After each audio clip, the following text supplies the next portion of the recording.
प्यारे प्यारे श्रोतागण, हमारे राम जी महाराज के भक्तों, हमारे हरि भक्तों, आज आप सबका श्रीमान और श्रीमती संजय, उनकी पत्नी, उनकी माता पिता की ओर से आप सबका अभिनंदन है।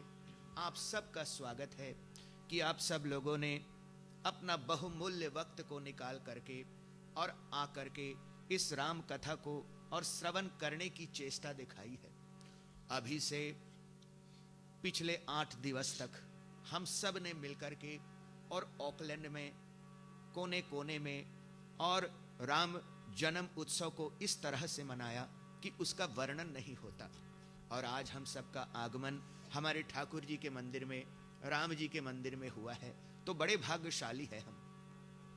तो प्यारे प्यारे श्रोतागण, जब आप सब यहाँ पर अपना बहुमूल्य वक्त को निकाल करके आए हो, तो एक आचार्य होने के हैसियत से आप सबसे निवेदन करूं, आप सबसे विनती करूं कि जब तक आप यहाँ पर उपस्थित हो तब तक बड़े मंचित लगा करके और इस राम कथा को श्रवण करें, क्योंकि आज राम जी महाराज और माँ सबरी को और नवदा भक्ति का ज्ञान प्रदान करेंगे। ऐसा ना हो कि आप लोग यहाँ पर और मंदिर में बैठे हो, कथा सुनने के हेतु आए हो और कथा आपके एक कान से अंदर जाए और दूसरे से बाहर आ जाए। तो सबसे निवेदन है कि कथा को सिर्फ श्रवण मत करें, कथा को श्रवण करने के बाद में और कथा को पी लें। जब आप कथा को पी लोगे, कथा आपके अंदर जाएगा और आपके हृदय में वास करेगा। एक बार जब आप कथा को श्रवण करके उसको अंदर ले जाते हो, जब कथा आपके हृदय में और बस जाता है, तो प्रभु की और भक्ति का मार्ग और बहुत ही सुलभ हो जाता है। एक दृष्टांत याद आ गया। एक महाराज थे, तो वो गांव-गांव में जाकर के और हमारे मर्यादा पुरुषोत्तम भगवान श्री राम जी की कथा और गांव-गांव में जाकर के करते थे। एक दिन महाराज एक गांव में राम कथा कर रहे थे, तो बड़ी भीड़ लगी थी, बड़ी भीड़ लगी थी। लोग वहां पर नित्य प्रति आते और महाराज की कथा सुनते। महाराज कुछ भी बोले तो सब लोग क्या बोले? सत्य वचन महाराज, सत्य वचन। महाराज कुछ भी बोले, सब लोग यही बोले कि सत्य वचन महाराज, सत्य वचन। तो महाराज ने सोचा कि अरे, ये तो बड़े अच्छे श्रोता हैं, नित्य प्रति आते हैं, राम कथा को श्रवण करने के हेतु बड़े श्रद्धा से बैठ करके और कथा को श्रवण करते हैं। मैं कुछ भी प्रश्न करूं तो सब यही बोलते हैं कि सत्य वचन महाराज, सत्य वचन। तो महाराज ने सोचा कि चलो आज इन सब की परीक्षा ली जाए। क्या ये सचमुच मन लगा करके कथा श्रवण करते हैं या सिर्फ मैं जो कुछ बोलता हूं बस सत्य वचन ही कह देते हैं? तो महाराज अब दूसरे दिन आए और कथा प्रारंभ किया। कथा कहते कहते महाराज जी ने और कथा में एक कथा करना शुरू कर दिया। अब कथा के अंदर एक दृष्टांत महाराज जी बतला रहे हैं सबको। तो महाराज जी ने कहा कि एक समय की बात है, सब लोग बोले सत्य वचन महाराज, सत्य वचन। एक गांव था, सत्य वचन महाराज। अचानक से एक भूकंप आई, सत्य वचन महाराज, सत्य वचन। भूकंप आने से वहां पर एक बहुत बड़ा और पहाड़ था, उसके 2 टुकड़े हो गए। सब ने कहा सत्य वचन महाराज, सत्य वचन। महाराज ने फिर कहा कि जब पर्वत के 2 टुकड़े हो गए तो उनमें से कुछ मक्खियां निकली। सब बोले सत्य वचन महाराज, सत्य वचन। तो महाराज कहने लगे कि वो मक्खियां जाकर के शहर में एक मिठाई का दुकान था, उसके बाहर एक गुड़ की बोरी रखी थी। तो मक्खियां जाकर के उन बोरियों पर बैठ गए। सब बोले सत्य वचन महाराज, सत्य वचन। तो महाराज जी कहने लगे कि मक्खियां वो गुड़ की बोरी को उठा करके अब उड़ने लगी। सब बोले सत्य वचन महाराज, सत्य वचन। तो महाराज जी ने कहा कि बोलो सियावर रामचंद्र की। तो सब क्या बोले? सत्य वचन महाराज, सत्य वचन। तो महाराज समझ गए कि कोई कथा तो सुनता है नहीं, आते हैं बस सत्य वचन ही कहते हैं। तो महाराज ने भी अपना और पोथी उठाया और कहा कि भाई आप लोग अपने समय बर्बाद करते हो, मेरा क्यों करते हो? तो महाराज जी वहां से और पोथी पत्री लेकर के वहां से निकल गए। तो भैया आप लोग तो सब बहुत सज्जन लोग दिखते हो, निवेदन है कि आप सब बड़े मंचित लगा करके और इस कथा को सुने और इस नौदा भक्ति में से हमारे राम जी महाराज जो नौदा भक्ति का ज्ञान मां सबरी को प्रदान करेंगे, उसमें से कुछ ना कुछ ज्ञान आज आप सब अवश्य ही और यहां से लेकर के और अपने अपने और घर पे वापस लौटे।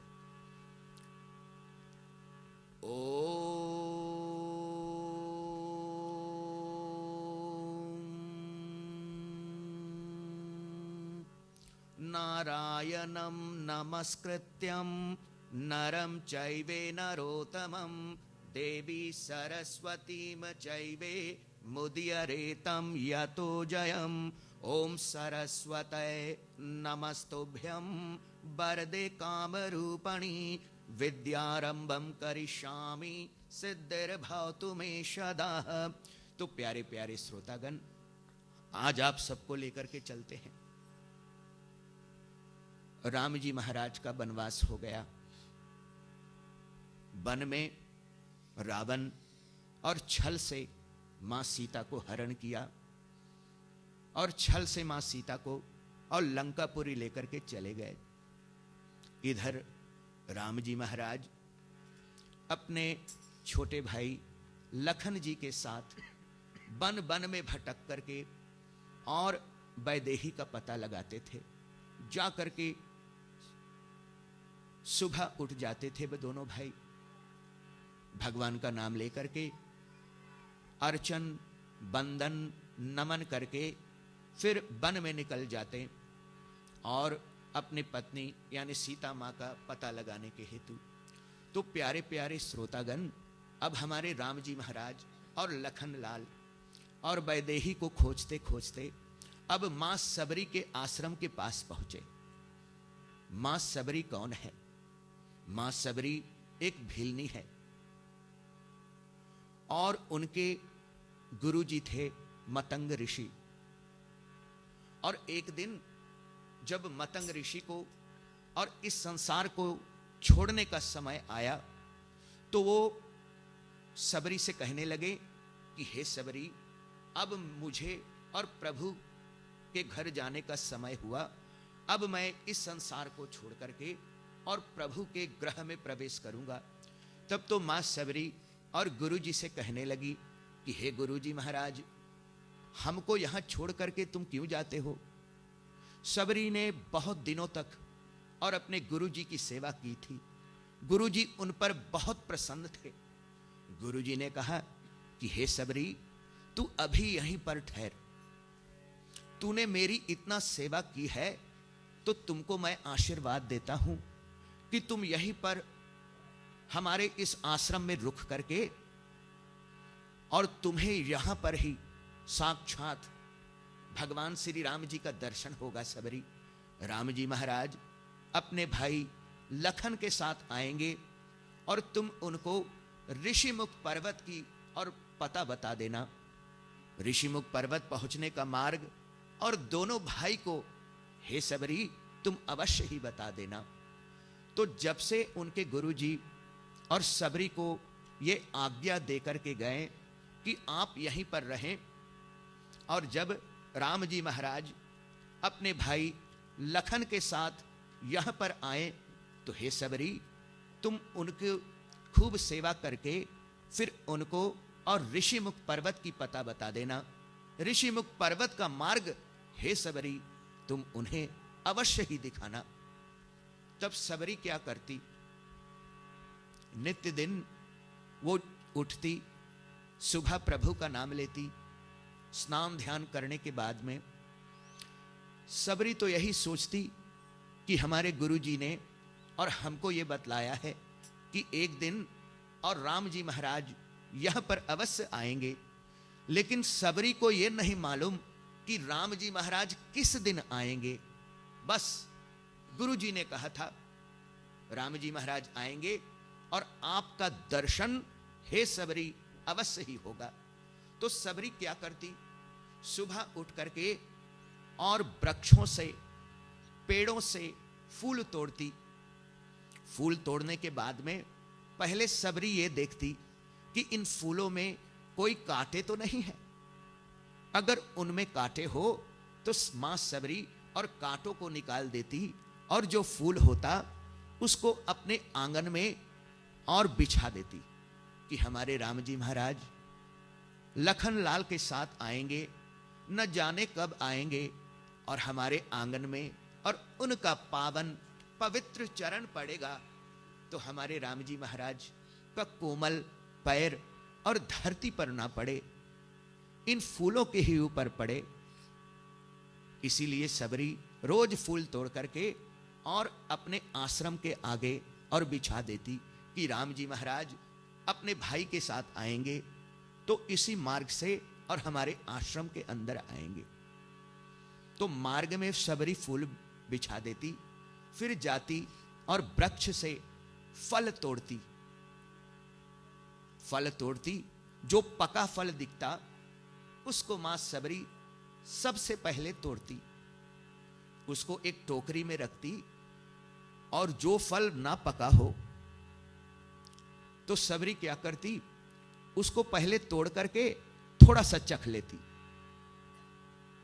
कि ये फल अगर खट्टे हो तो मां सबरी उसको और बहा देती थी। जो मीठा मीठा फल होता था उसे मां सबरी एक टोकरी में रखती और उसको एकत्रित करती कि ना जाने किस दिन राम जी महाराज हमारे आश्रम में पधारे, हमारे राम जी महाराज आएंगे तो उनको खाने के लिए तो भाई कुछ ना कुछ तो होना चाहिए।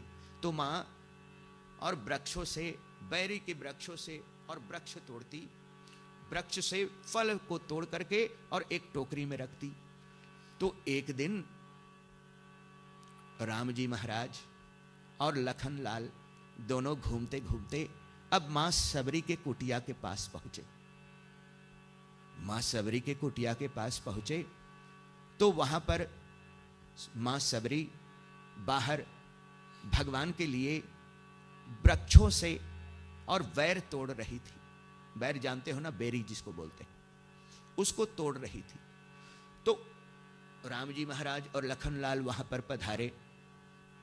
मां सबरी की नजर उन दोनों पर पड़ी, क्योंकि योगियों का भेष था, सर पर जटा था, हाथ में धनुष था, बाण था। मां सबरी आकर के उनको प्रणाम किया और कहने लगी कि आप कौन हो, हमारा जीवन तो धन्य हो गया, आप दो संतों का आगमन हमारे आश्रम में हुआ। सबरी बहुत प्रसन्न हुई। फिर उन्होंने हाथ जोड़ करके बोला कि हे, आप हम पर कृपा करें और हमको ये बतलाएं, अपना परिचय दें कि आप कौन हो। तब तो राम जी महाराज, देखो हमारे राम जी महाराज मर्यादा पुरुषोत्तम है, वो कुछ भी करते हैं तो मर्यादा में कहीं करते हैं। उन्होंने और मुस्कुरा करके मां सबरी से बोला कि हे मां, मैं अयोध्या नरेश राजा दशरथ के और ज्येष्ठ पुत्र हूं, मेरा नाम राम है। और हे मां, ये मेरा छोटा भाई है, इसका नाम लक्ष्मण है।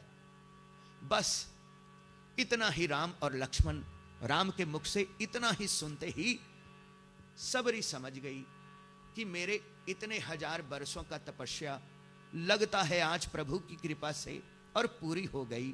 आज भगवान हमारे कुटिया में पधारे, हमारे आश्रम में, और उनका चरण पड़ा। अब राम जी महाराज लखनलाल सबरी को प्रणाम करते हैं।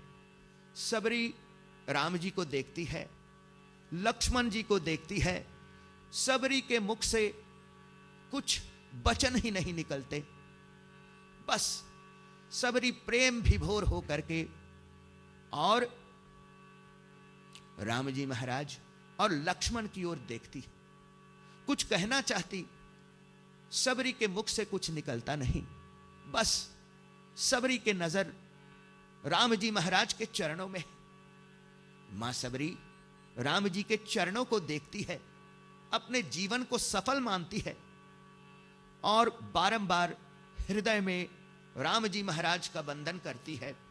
लक्ष्मण लाल जी को अपने हृदय में बसा करके सबरी ने क्या किया, अभी उनको आश्रम के अंदर मां सबरी नहीं ले गई।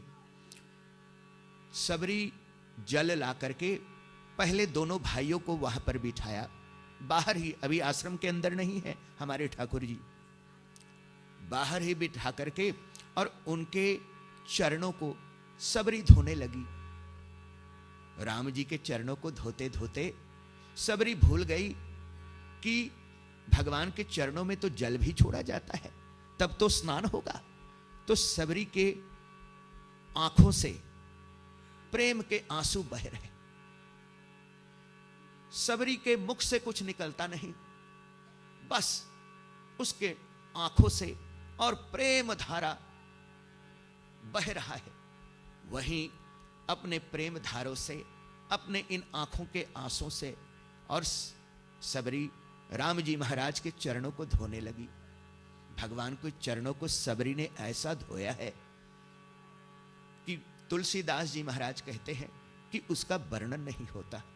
सबरी इतनी प्रेम विभोर होकर के और हमारे मर्यादा पुरुषोत्तम भगवान श्री राम जी के चरणों को धोया। फिर सबरी क्या करती है,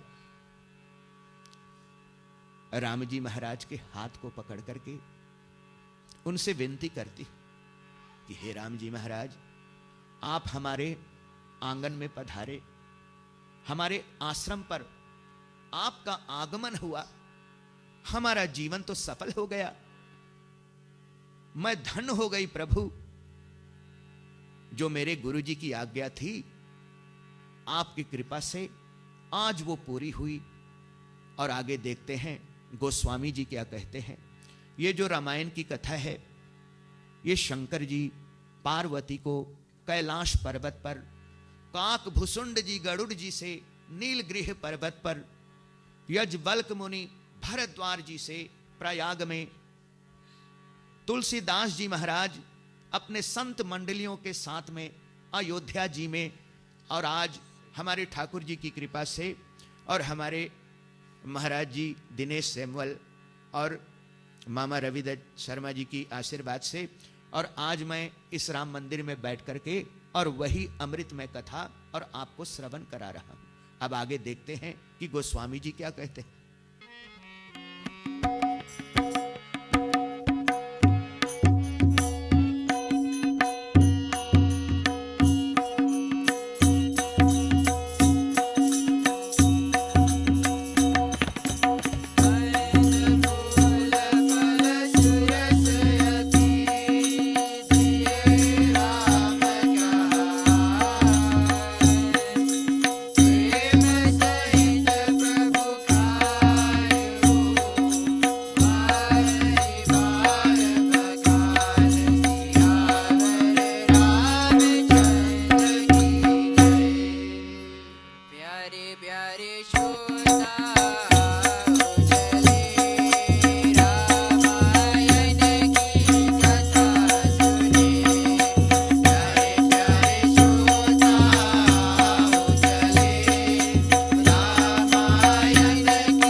प्यारे प्यारे श्रोतागण, सबरी और राम जी महाराज को अपने कुटिया के अंदर ले गई और वहां पर कंद मूल फल सुरस अति, जो सबरी नित्य दिन और मीठे मीठे फल हमारे ठाकुर जी और राम जी के महाराज के लिए और एकत्रित करके रखती थी, तो सबरी दोनों भाइयों को बुला करके अंदर और बड़े श्रद्धा से, बड़े स्नेह से, बड़े प्रेम से दोनों को बैठाया और जो फल तोड़ तोड़ करके और प्रभु जी के लिए रखती थी और सबरी और दोनों भाइयों को और बड़े प्रेम से खिलाने लगी अपने हाथों से और मीठे मीठे फल और दोनों भाइयों को देने लगी।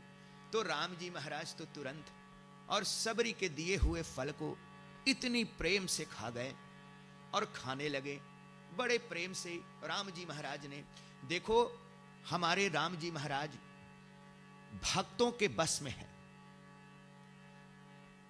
हमारे कृपा के लिए और राम जी महाराज हमेशा तैयार रहते हैं। तो हम अपने ठाकुर जी को और श्रद्धा से, प्रेम से कुछ भी अर्पण करें, हमारे ठाकुर जी और तुरंत उसे स्वीकार करते हैं।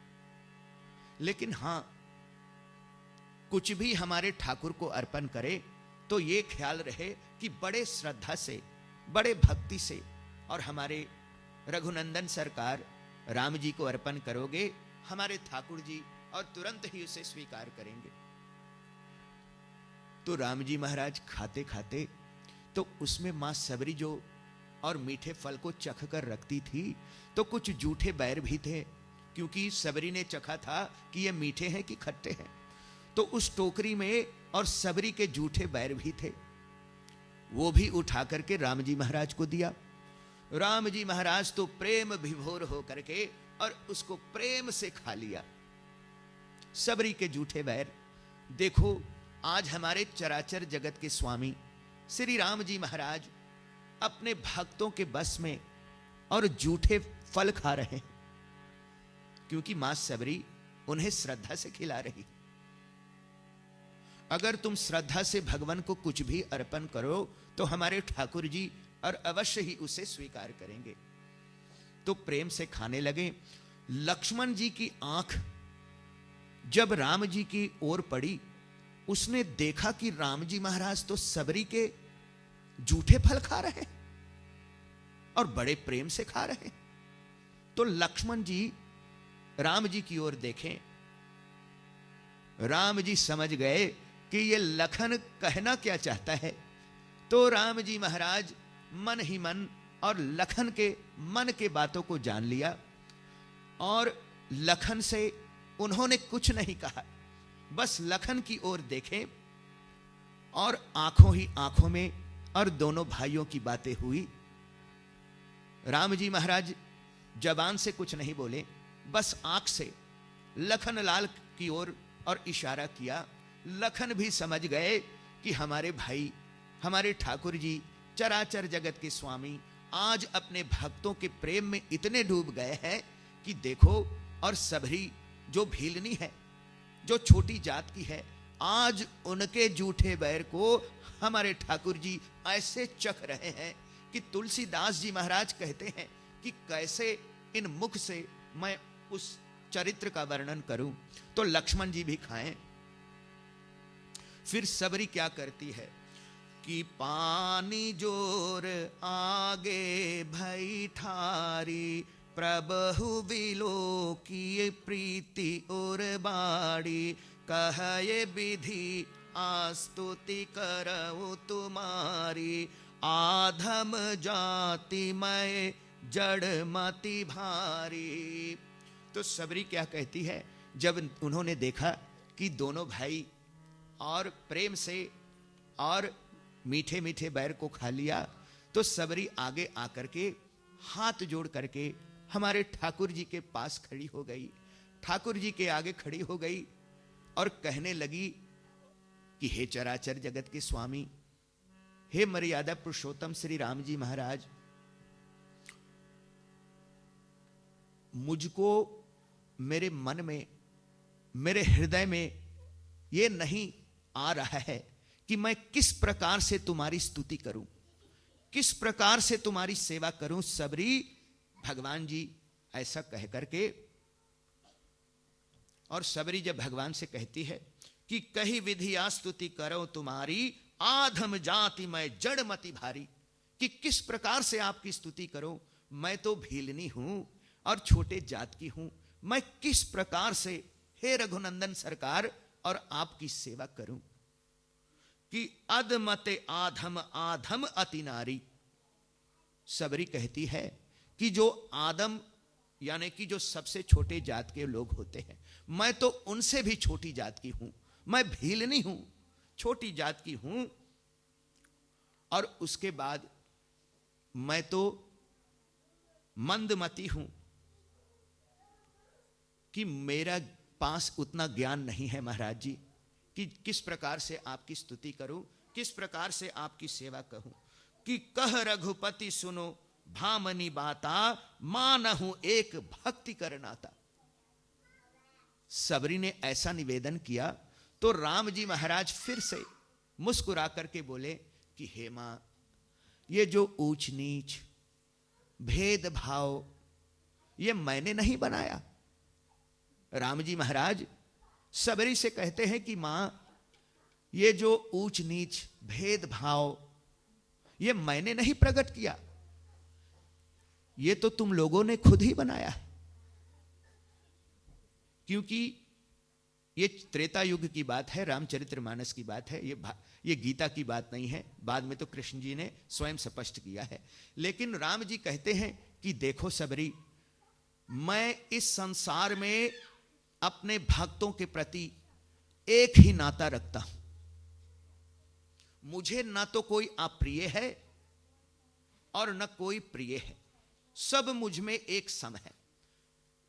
भगवान कहते हैं कि मेरे और सबके साथ, अपने भक्तों के साथ हे मां सबरी बस एक ही नाता है। और वो नाता क्या है? भक्ति का नाता। मैं तो बस भक्ति को ही जानता हूं। जो प्रेम से, जो श्रद्धा से मेरी भक्ति करता है, श्रद्धा से मेरा नाम लेता है, तो हे मां सबरी मैं तुरंत उनके अधीन हो जाता हूं। मेरे भक्त सब मुझे बहुत प्यारे, बहुत ही प्रिय हैं। अब हम सब एक छोटा सा कीर्तन करें, फिर आपको नौदा भक्ति का ज्ञान प्रदान करें। देखो, जैसा मैं नित्य प्रति कहता हूं, कीर्तन करते समय और 3 बातों का अवश्य ही ध्यान रखें। पहला तो कीर्तन करते समय ताली अवश्य बजाएं, या तो ऊपर करके बजाएं या नीचे करके बजाएं, लेकिन ताली अवश्य बजाएं। क्योंकि ये जो तुम ताली बजाते हो ये नाग ब्रह्म है, और जो तुम भगवान का नाम लेकर के कीर्तन करते हो वो नाम ब्रह्म है। जब नाग ब्रह्म और नाम ब्रह्म एकत्रित होते हैं तो वहां पर हमारे ठाकुर जी और साक्षात और प्रकट होकर के सबको आशीर्वाद देते हैं। तो याद रहे ताली बजाएं। और दूसरी बात अवश्य याद रखें कि कीर्तन करते समय और थोड़ा झूमना चाहिए। बहुत लोग ऐसे बैठ करके कीर्तन करते हैं कि जैसे किसी ने सीमेंट जमा दिया हो, बस ऐसे बैठ जाते हैं और कीर्तन करते हैं। तो कीर्तन करते समय थोड़ा झूमना भी चाहिए। क्यों झूमना चाहिए? क्योंकि जाने अनजाने में और हमसे अनेक प्रकार की पाप होते रहते हैं इस संसार में, और हमारे पाप की गठरी कहां पर रखी होती है? हमारे पाप की गठरी हमारे सर पर होती है। हम प्रभु का नाम लेकर के थोड़ा झूमेंगे तो शायद प्रभु की कृपा से 2-4 पाप की गठरी सर से गिर जाएगी। इसलिए थोड़ा सा झूमना चाहिए। और तीसरी बात याद रखें कि कीर्तन करते समय ऊंचे स्वर में कीर्तन करें, क्योंकि हमारे अलावा और भी जीव जंतु इस संसार में हैं जो कह नहीं सकते। जैसे आप भी हमारे आवाज इस माइक के जरिए शायद पड़ोसी का कुत्ता बिल्ली तक भी जाता होगा, क्योंकि वो बोल नहीं सकते तो वो श्रवण करते हैं।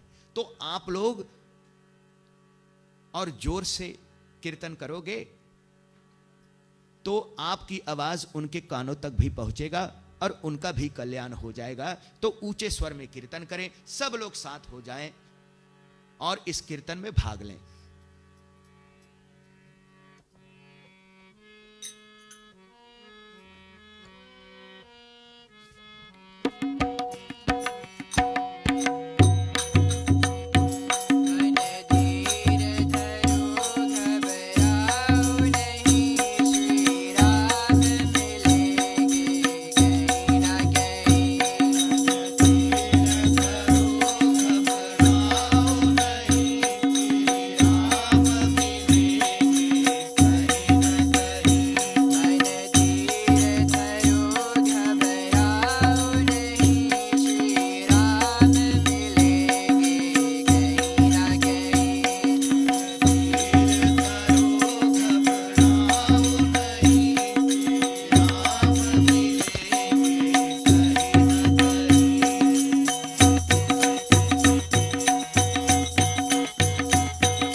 रामचंद्र की जय। तो प्यारे प्यारे श्रोतागण, हमारे राम जी महाराज के भक्तों, जब माँ सबरी ने और इतनी श्रद्धा से, इतनी भक्ति से और राम जी महाराज की सेवा की, तो राम जी बहुत प्रसन्न हो गए और राम जी महाराज कहने लगे, नवदा भक्ति कहावते ही पाई, स्वधान सुनो अरु मन माही। राम जी कहने लगे कि हे माँ, मैं तुम पर इतना प्रसन्न हूं कि आपने हमारी इतना सेवा की, तो हे माँ, मैं आपको और भक्ति का ज्ञान प्रदान करता हूं कि किस प्रकार से, किस मार्ग से हम भगवान को पा सकते हैं, किस प्रकार से हम भक्ति करके और भगवान को पास हम जा सकते हैं। तो भगवान राम जी कहते हैं कि हे मां सबरी, मैं तुम पर बहुत प्रसन्न हूं और आज मैं तुम्हें भक्ति का ज्ञान प्रदान करूंगा कि भक्ति कैसे किया जाता है। राम जी कहते हैं कि हे मां, मुझको पाने के 9 मार्ग है, 9 प्रकार की भक्ति और मनुष्य करके और मुझको पा सकता है। भक्ति भक्ति कब लोग ज्यादा करते हैं? भक्ति लोग कब ज्यादा करते हैं? लोग भक्ति 2 समय बहुत ज्यादा करते हैं। एक समय जब किसी चीज की पाने की इच्छा हो, किसी चीज, किसी वस्तु को पाना हो, तो लोग दिन रात जाकर के मंदिर में अपना सर पटकेंगे, हमारे ठाकुर जी के चरणों में अपने सर को नवाएंगे, क्योंकि कुछ पाने की इच्छा है ना। और अगर जिस चीज की इच्छा हो वो अगर आपको प्राप्त हो गया, तो आप क्या बोलोगे भगवान से कि थैंक यू गॉड। फिर वहां से तुम्हारी भक्ति बंद हो जाएगी। अगर तुम जिस चीज की इच्छा करते हो वो तुमको प्राप्त नहीं हुआ, तो तुम क्या बोलोगे? ओ माय गॉड, ये बोल करके फिर भक्ति बंद कर दोगे। तो ये भक्ति सही प्रकार की नहीं। और दूसरी भक्ति कब लोग ज्यादा करते? जब किसी चीज की भय हो, जब मन में किसी चीज की डर हो, तो लोग बहुत भक्ति करते हैं उस वक्त। अभी आप ये समझ लें कि रात्रि का वक्त है, आप अकेले रास्ते पर जा रहे हो, मार्ग में आपको बहुत डर लगा, आपका मन भयभीत हुआ, तो उस वक्त क्या बतावें, जिन्होंने जीवन में कभी हनुमान चालीसा नहीं पढ़ा है ना, वो इतने स्वर से, इतनी चून से, इतने स्वर से हनुमान चालीसा अपने मुख से निकालते। उनके मुख से बस यही सुनोगे कि भूत पिचास निकट नहीं आवे, महावीर जब नाम सुनावे। भूत पिचास निकट नहीं आवे, महावीर जब नाम सुनावे। इसको एक मंत्र की तरह और लोग रटते मार्ग से चले जाते हैं। सुनसान मार्ग है, कोई आवाज हुआ तो मन फिर भटका, फिर जोरों से भूत पिचास निकट नहीं आवे, महावीर जब नाम सुनावे। भूत पिचास निकट नहीं आवे, महावीर जब नाम सुनावे। ऐसा करते घर निकल जाते। घर पहुंचे, दरवाजा खटखटाई या दरवाजा खोला, घर के अंदर चले गए, वहां से भक्ति बंद। तो 2 समय लोग भक्ति बहुत करते। एक तो किसी चीज का भय हो और दूसरी किसी वस्तु को पाने की इच्छा हो। तो भगवान कहते हैं सबरी से कि प्रथम भक्ति सनतन कर संगा, दूसरी रति मम कथा प्रसंगा। राम जी कहते हैं कि हे सबरी मां, सबसे पहला भक्ति क्या है? सत्संग। अभी आज आप लोग अपना बहुमूल्य वक्त निकाल करके आए हो, किस लिए यहां पर उपस्थित हो? सत्संग करने के हेतु आए हो ना। यहां पर बैठे हो, सत्संग हो रहा है, सत्संग की ज्ञान हो रही है कि सत्संग से गुण होत है और सत्संग से गुण जाए। बांस फांस के मिश्री एक ही भाव बेचाए। मछली तो जल में रहे फिर भी बांस न जाए। नहाओ धो कुछ भी करो अंत में सत्संग मैल मिटाए। आप अपने शरीर को तो धो लेते हो नित्य दिन, कोई पामोलिफ लगा करके धोता है, कोई लक्स लगाता है, कोई अनेक प्रकार के शैम्पू यूज करता है। अपने शरीर को आप मल मल करके धोते हो, शरीर का सारा मैल साफ हो जाता है। शरीर तो साफ हो गया, अब शरीर के अंदर जो आत्मा है, आत्मा कैसे साफ होगा? आत्मा को तुम किस प्रकार से साफ करोगे? आत्मा तो सत्संग से ही साफ होता है। कि नहाओ धो कुछ भी करो, अंत में सत्संग मैल मिटाए। सत्संग से ही, कि बिनु सत्संग विवेक न होई, बिनु सत्संग विवेक न होई, राम कृपा बिन सुलभ न सोही। सत्संग का शुभ अवसर कब प्राप्त होता है? हमको सत्संग करने का शुभ अवसर तब ही प्राप्त होता है जब प्रभु की कृपा और हम पर पड़ती है, जब हमारे अनेकों जन्मों का पुण्य उदय होता है, तब हमको और राम कथा को श्रवण करने का शुभ अवसर प्राप्त होता है। तो राम जी मां सबरी से कहते हैं कि हे मां, और मेरे भक्ति को प्राप्त करना चाहते हो, मेरे पास आना चाहते हो मां, तो 9 भक्ति में से सबसे पहला मार्ग है सत्संग। सत्संग करना, जहां पर सत्संग हो वहां पर सबको जाना चाहिए। कई लोग ऐसा होते हैं कि जहां पर राम की कथा हो, जहां पर कृष्ण महाराज की कथा हो, कोई भी ग्रंथ की कथा हो, वहां पर लोग नहीं जाते, वहां पर लोग पहुंच नहीं पाते।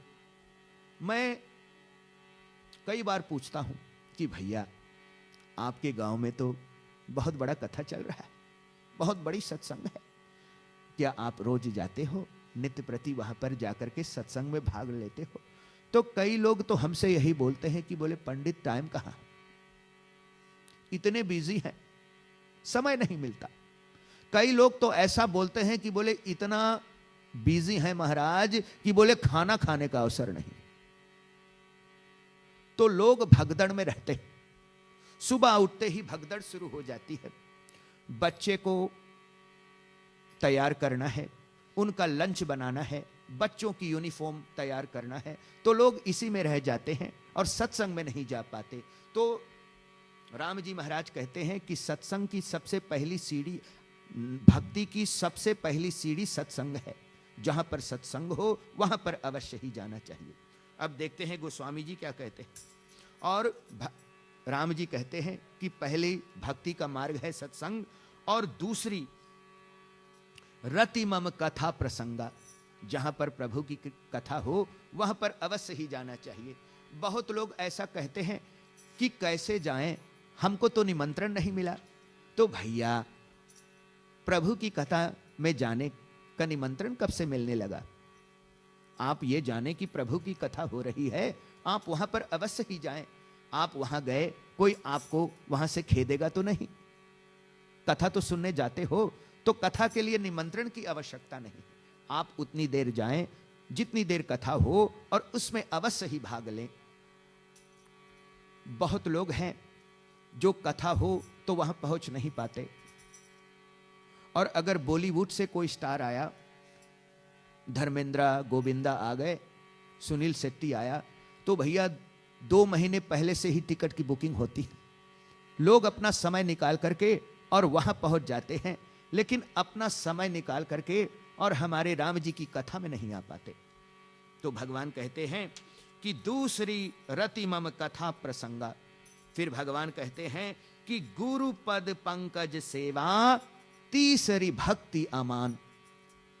भगवान कहते हैं कि तीसरी भक्ति है सबरी, और गुरु की सेवा करना। बहुत लोग ऐसा होते हैं कि गुरु तो कर लेते हैं, देखी देखा एक दूसरे का कि उसने गुरु किया है तो मैं भी गुरु बना लूं, लेकिन गुरु का सही कर्तव्य नहीं समझ पाते लोग कि जब आपने गुरु किया है तो गुरुर ब्रह्मा गुरुर विष्णु गुरुर्देवो महेश्वरः। गुरु ही आपका परमेश्वर है, गुरु ही ब्रह्मा है, गुरु ही विष्णु है और गुरु ही शिव है। तो गुरु की सेवा करना, गुरु ऐसा करें कि जिससे कभी कभी आपको और गुरु की सेवा करने का शुभ अवसर प्राप्त हो। देखो, गुरु गुरु गुरु का क्या अर्थ है? गुरु का अर्थ क्या है? गु यानी अंधकार, रू यानी रोशनी। गुरु का काम है आपको अंधकार से निकाल करके रोशनी तक पहुंचाना। गुरु का काम है और आपको प्रभु का मार्गदर्शन कराना। गुरु आपको उठा करके बैकुंठ नहीं ले जाएगा, गुरु आपको उठा करके स्वर्ग नहीं ले जाएगा। गुरु आपको एक मार्ग, एक रास्ता दिखाएगा कि बेटे इस मार्ग पर तू चल, अंत में तुम्हें प्रभु मिलेंगे। गुरु एक मंत्र देता है कि हे बेटा इस मंत्र का जाप कर, और इस मंत्र को जाप करने से तुम अवश्य ही और प्रभु तक पहुंचोगे। तो गुरु, कई लोग ऐसा भी होते हैं, सामने गुरु होता है तो गुरु की प्रशंसा करते हैं, जय जयकार करते हैं। गुरु जैसे उठ करके गया, तो आजकल तो ये जमाना आ गया है कि गुरु के पीठ के पीछे भी और लोग बुराई करते हैं। तो हमारे गोस्वामी जी कहते हैं, जो गुरु का निंदक हो वो नरक अवश्य ही भोगेगा। जो गुरु की निंदा करता हो, कि गुरु निंदा जो सुनहे काना, गुरु निंदा जो सुनहे काना। अगर आप अपने कानों से और गुरु की निंदा सुनते हो, गुरु निंदा जो सुनहे काना, होई है पाप गौ हत्य समाना। आप गुरु की निंदा सुनते हो तो आपको एक गौ के हत्या के बराबर पाप लगता है। मरने के बाद में नरक में जाते हो, एक नरक से निकलते हो, दूसरे नरक में पहुंच जाते हो।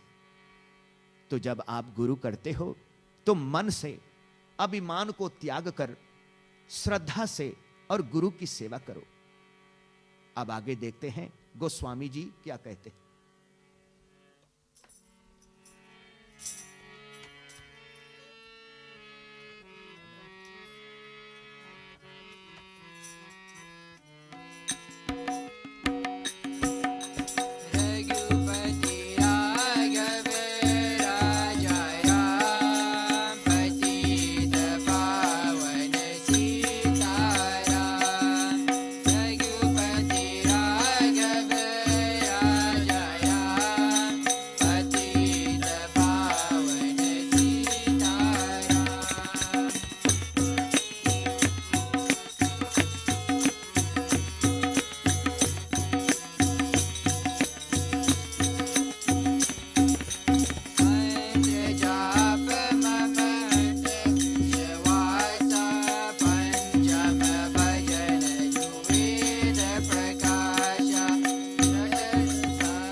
प्यारे श्रोतागण, राम जी महाराज माँ सबरी से कहते हैं कि हे माँ, चौथी भक्ति मम गुणगान, करे कपट तजी गान।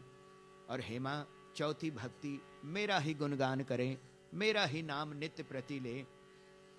हम सबको चाहिए कि हम सबके जबान पर और प्रभु की नाम और अवश्य ही नित्य प्रति यानी डेली कम से कम एक बार तो हमारे मुखार बिंदु पर और भगवान का नाम आना चाहिए, और वो भी छल कपट को त्याग करके बड़े श्रद्धा से और भगवान की भक्ति करना चाहिए, प्रभु का नाम लेना चाहिए। अभी आप लोग और अपनी चिट्ठी कहीं भेजना चाहते हो तो क्या लगाते हो? तो आपकी चिट्ठी जाती है, स्टैंप लगाते हो ना, तब आपकी चिट्ठी जाती है। अब प्रभु के पास आप अपनी चिट्ठी भेजना चाहो तो किस चीज का स्टैंप लगाओगे? तो हमारे ठाकुर जी के पास जाएगा। किस चीज का स्टैंप लगाओगे? बोलो ना भैया। श्रद्धा और भक्ति का स्टैंप लगाओगे तो ही हमारे प्रभु तक जाएगी, और श्रद्धा भक्ति का स्टैंप नहीं लगाओगे तो क्या होगा? Return to sender. अपना समय बर्बाद करोगे। देखो, नाम, प्रभु का नाम, पहले हमारे बुजुर्ग लोग, जो हमारे बूढ़े लोग बैठते थे, तो उनके मुख से आप लोग यही सुन सकते थे। किसी के मुख से हाय राम, किसी के मुख से सिया राम, किसी के मुख से राधे राम, राधे श्याम, बस यही उनके मुख से निकलता था। पहले क्या होता था कि लोग प्रभु का नाम लेने के लिए और अपने बच्चों का नाम भगवान के नाम से रखते थे। कोई अपने बच्चों का नाम कृष्ण रखता था, कोई अपने बच्चों का नाम राम रखता था, कोई अपने बच्चों का नाम विष्णु रखता था, कोई अपने बच्चों का नाम शंकर रखता था, कोई अपने बच्चों के नाम शिव रखता था। तो इससे एक पंथ दो काज होती थी। एक तो अपने बच्चों को बुलाते थे, दूसरा जब बच्चों को बुलाते थे तो उनके मुखार बिंदु से और प्रभु का नाम भी निकलता था। वो उस टाइम की बात है। अभी तो नए और आधुनिक जमाना में कोई टॉम हो गया, कोई पीटर हो गया, और अब तो ये जमाना आया है ना भैया कि पिताजी सामने बैठा है, पिताजी सामने जिंदा बैठा है, उसको पिताजी नहीं बोलते, उसको डेड बोलते हैं। यानी पिता जिंदा है फिर भी उसको डेड बोलते हैं। अब ये जमाना आ गया, पिता जिंदा है लेकिन पिताजी नहीं, सब डेड ही बोलते हैं, यानी कि जीते हुए पिता को मार रहे हैं। तो ये जमाना आ गया है। तो भगवान का नाम लें और श्रद्धा से लें। और मंत्र जाप मम हर विश्वासा, पंचम भजन जो वेद प्रकाशा। और श्रद्धा से, भक्ति से हमारे ठाकुर जी का भजन करें, ठाकुर जी का नाम लें कि सप्तम सब मोही मग जग देखे। और भगवान कहते हैं कि सप्तम भक्ति वो है कि मुझ में ही सबको देखो। भगवान कहते हैं कि सबके अंदर क्या है, जो हम सब जीवित हैं, सबके अंदर आत्मा है ना, इसीलिए हम सब जीवित हैं। आत्मा क्या है? आत्मा भगवान का अंश है। हम सब के अंदर भगवान का अंश है, तो हम सब हमारे भगवान के हुए कि नहीं? सब हम भगवान के संतान हुए कि नहीं? फिर ये ऊंच नीच भेदभाव कहां से आ गया? सब के अंदर तो आत्मा है, आत्मा भगवान का अंश है, तो हम सब भगवान के हुए। जिस दिन आत्मा शरीर छोड़ेगा तो क्या होगा? सबका राम नाम सत्य हो जाएगा। आत्मा सबके अंदर है, भगवान सबके अंदर प्रवेश करते हैं। तो भगवान कहते हैं कि तुम सब में मुझको ही देखोगे तो वही भाव रखोगे, जो प्रीति मुझसे करते हो, जो स्नेह मुझसे करते हो, जो प्रेम मुझसे करते हो, वही भाव से तुम सब में मुझको देखोगे तो सभी से उसी प्रकार का स्नेह और प्रेम करोगे। भगवान कहते हैं कि सबके उत्पत्ति और अंत का कारण मैं ही हूं, तो इसीलिए और मुझ में ही सबको देखो। और भगवान कहते हैं कि जो संतगण है, जो संत है, जो विप्रगण है, जो ब्राह्मण गण है, जो संत है, वो मुझे बहुत प्रिय है। भगवान कहते हैं कि जो संत है वो तो मेरे हृदय में वास करते हैं। संत मुझे बहुत प्रिय। तो कभी भी और जब कभी भी किसी को और ऐसा शुभ अवसर प्राप्त हो कि किसी संत की सेवा करने का शुभ अवसर प्राप्त हो, तो उससे कभी भी पीछे मत हटे, उससे कभी भी चूके मत, क्योंकि ऐसा शुभ अवसर बार बार सभी को नहीं प्राप्त होता। तो श्रद्धा से और भगवान का नाम लें, नित्य प्रति भगवान की पूजन करें, भगवान का अर्चन करें, भगवान का वंदन करें। फिर राम जी सबरी से कहते हैं कि नवम सरल सब सन छलहीना, मम भरोसे हिये हर्ष न दीना। भगवान कहते हैं कि सरलता से, सरलता पूर्वक अपने जीवन को व्यतीत करें। Lead a very simple life, lead a very simple life. सरल से रहें, सरलता से रहें, पवित्रता से रहें, और नित्य प्रति मेरे ही भरोसे, मेरे ही भरोसे सब कार्य को करें, क्योंकि मैं खड़ा हूं ना। भगवान कहते हैं कि हे मां सबरी, मैं सारे जगत के सामने हाथ फैला करके खड़ा हूं कि आइए आइए, सब मेरे शरण में आ जाइए, मेरे शरण में यहां पर आप आ जाओ, वहां पर भव से तारने के लिए मैं तैयार हूं। चराचर जगत के स्वामी कहते हैं कि आप मेरी ओर एक कदम बढ़ाओ, मैं आप सब की ओर 100 कदम बढ़ाता। लेकिन हम मनुष्य एक कदम प्रभु की ओर बढ़ाने से भी रह जाते। तो हम सबको चाहिए नित्य प्रति प्रभु का नाम हम सबके मुखार बिंदु से और अवश्य ही आना चाहिए। ऐसा करने से सबके जीवन में और सुख शांति होगी। भगवान कहते हैं कि देखो हे मां सबरी, मैंने आपको और नवदा भक्ति का ज्ञान प्रदान किया है। हे मां सबरी, सबको इन नौ भक्ति के मार्ग पर चलना बहुत कठिन है, क्योंकि कलयुग है ना, सब ग्रस्त आश्रम जीवन में फंसे हैं। कलयुग का कुछ प्रभाव है, कुछ आप लोगों के जीवन का प्रभाव है, इसीलिए और नौ भक्ति को और अपने जीवन में उतारना बहुत कठिन है। लेकिन हमारे मर्यादा पुरुषोत्तम भगवान जी कहते हैं कि देखो मां सबरी, जो नौ भक्ति का ज्ञान हमने आपको प्रदान किया है, इसमें से अगर मनुष्य एक भक्ति को भी अपना ले,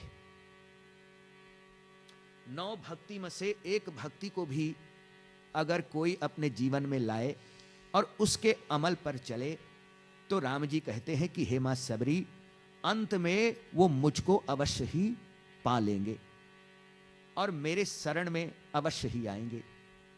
तो प्यारे प्यारे श्रोतागण, ये जो नौ भक्तियों के बारे में मैंने वर्णन किया है, ये तो कठिन है, सबको करना कठिन है। हाँ, अगर आप लोग कर सकते हो भैया, तो आपसे और भाग्यशाली इस संसार में कोई नहीं।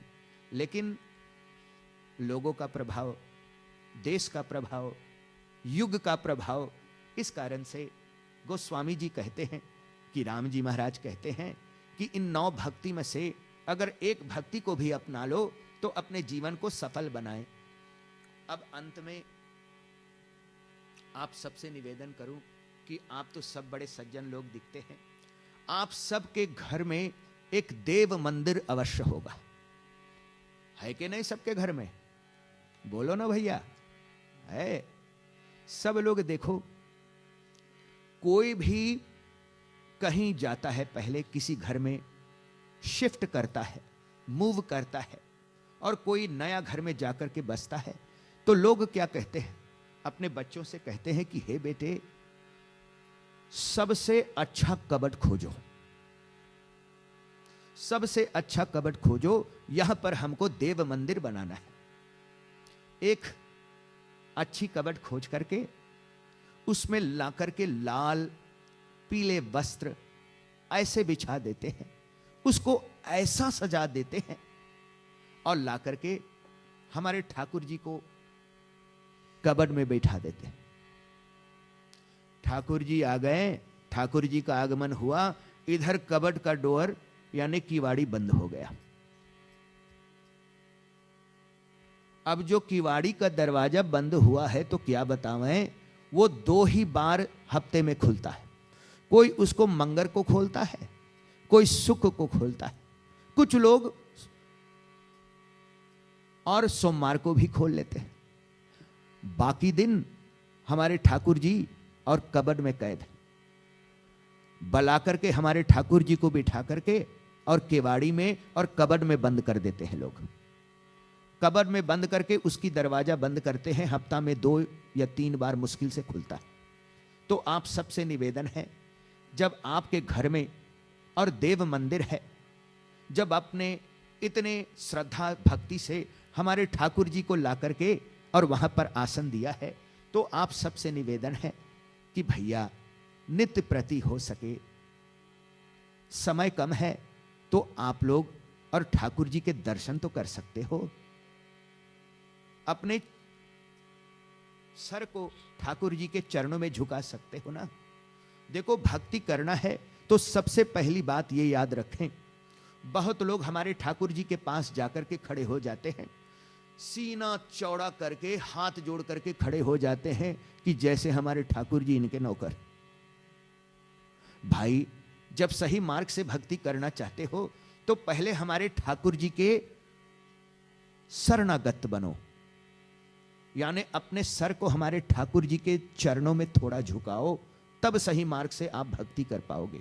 तो प्यारे प्यारे श्रोतागण, आशा है कि आज जो भक्ति पर हमने और प्रकाश डाला है, नवदा भक्ति के बारे में आप सबको मैंने और बतलाया है, तो इन 9 भक्तियों में से एक भक्ति भी कोई अपना ले तो अपने जीवन को अवश्य ही सफल बनाओगे।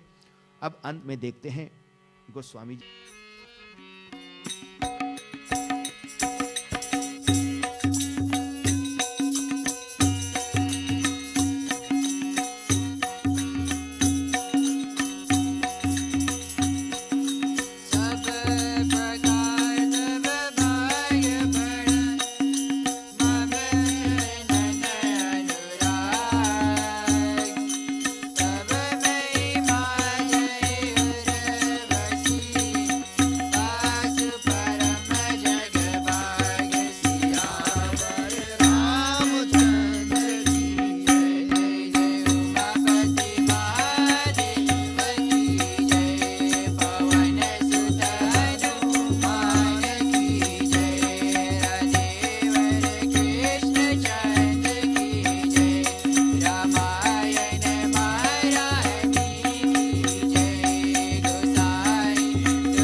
प्यारे प्यारे श्रोतागण, इधर राम जी महाराज ने माँ सबरी को नवदा भक्ति का ज्ञान दिया और माँ सबरी से उन्होंने विदा मांगा। तो माँ सबरी ने अपने गुरु के वचनों के अनुसार और राम जी और लखन जी को और ऋषिमुख पर्वत का मार्ग बतला दिया। भगवान ने उन पर कृपा की और सबरी को भी और अपने गुरु जी के पास भेज दिया और दोनों भाई अब ऋषिमुख पर्वत की ओर जाने लगे। अब समय के अनुसार हम आज की कथा को यहीं पर विराम दें, एक कीर्तन हो उसके बाद में, और आज हमारे और आंटी जी का बर्थडे है तो हम लोग केक भी काटेंगे इसके बाद। हर महादेव हर, बोलो शिव जी महाराज की जय। तो प्यारे प्यारे श्रोतागण, आज की कथा को हम यहीं विराम देते हैं। आज आप सबको मालूम है ना कि हम सब यहां पर किस लिए उपस्थित हुए हैं। आज और हमारी आंटी जी श्रीमती सत्यानंद जी का और 60वां यानी कि 60th बर्थडे है हमारी आंटी जी का। तो आप सबसे निवेदन है, आप सब खड़े हो जाएं और हम लोग अपने और आंटी जी, माँ समान आंटी जी से निवेदन करें कि आंटी जी आप और अंकल अब वहाँ पर केक की ओर पहुँचे और यहाँ पर हम लोग आगे का कार्य जो केक काटने का कार्य है इसको संपन्न करें।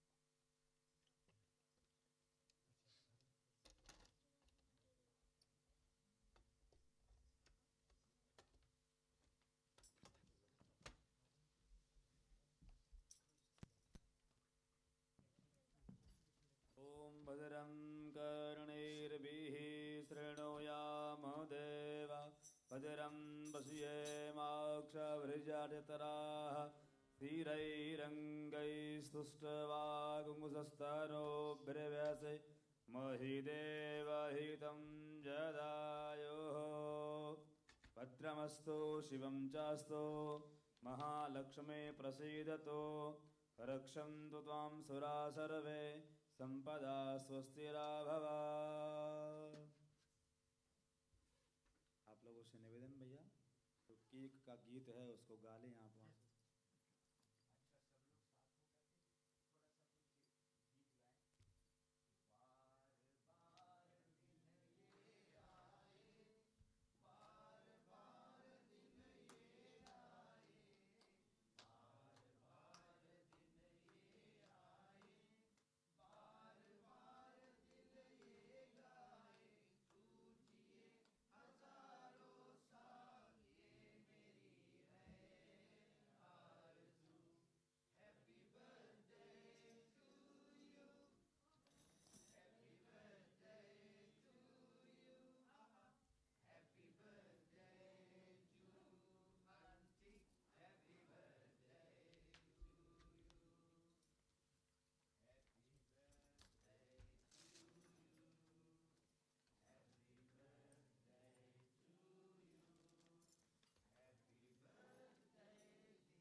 बस इधर सब ऐसे राउंड से बैठ जाओ।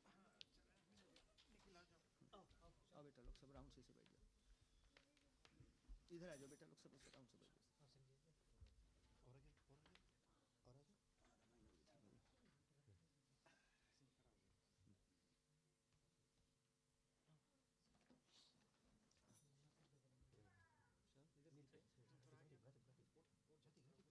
और आगे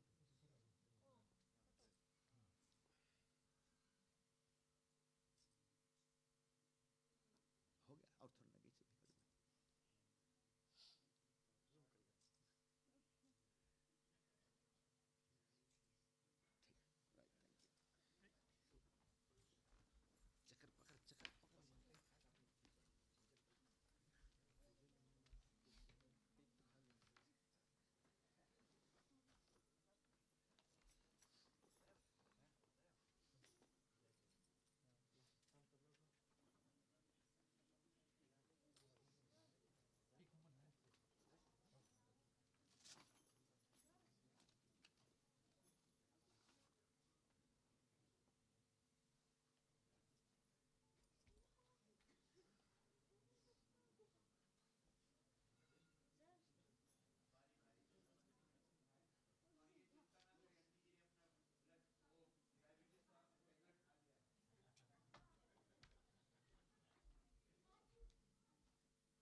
अब तुम हमें राम जी के द्वार पर नाचते और नचाते देखोगी। बस फिर क्या था, पलक झपकते ही शंकर जी पहुंच गए अयोध्या नगरी और राजा दशरथ के महल के सामने बजाने लगे डमरू। बोलो शंकर भगवान की।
आप लोग नीचे भोजन की व्यवस्था है।